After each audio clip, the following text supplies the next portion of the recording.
అది అయిన తర్వాత వనరులు అంటే ఏంటి అని రాజు వాళ్ళ అమ్మని అడిగాడు.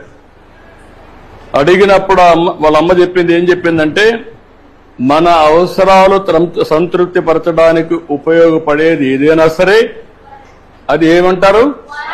వనరులు అంటారు. మీ చుట్టూ ఒకసారి పరిశీలిస్తే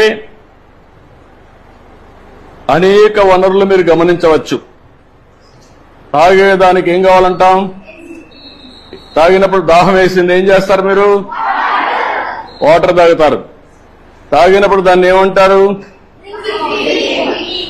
అదే సమయంలో మీ పాఠశాల అయిపోయింది, ఇంటికి పోవాలి. దేంట్లో పోతారు మీరు? బస్సులో పోతారు. దాన్ని ఏమంటాం? వనరులు అంటాం. అదే సమయంలో మీరు చదివే పాఠ్య పుస్తకాలు, దాన్ని ఏమంటారు? ఎందుకు వనరు అంటున్నారు? ఉపయోగపడుతుంది కాబట్టి. మీ టీచర్ లేదా ఎవరు లేరా? కారా రాజకీయ నాయకులు, ప్రజాసేవకులు గారా?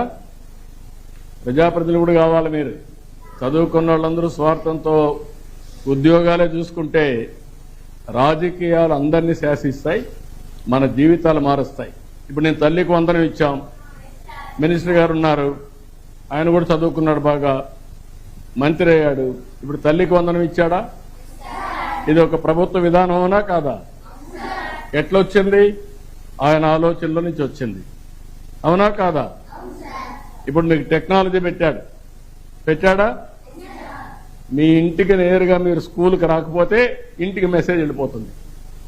10 గంటల స్కూల్ స్టార్ట్ అయితే 10:30కు మీ అమ్మ నాన్నకి మెసేజ్ వెళ్ళిపోతుంది. ఇప్పుడు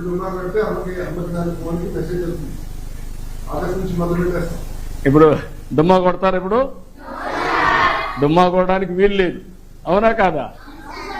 అది I wish all the best, good luck.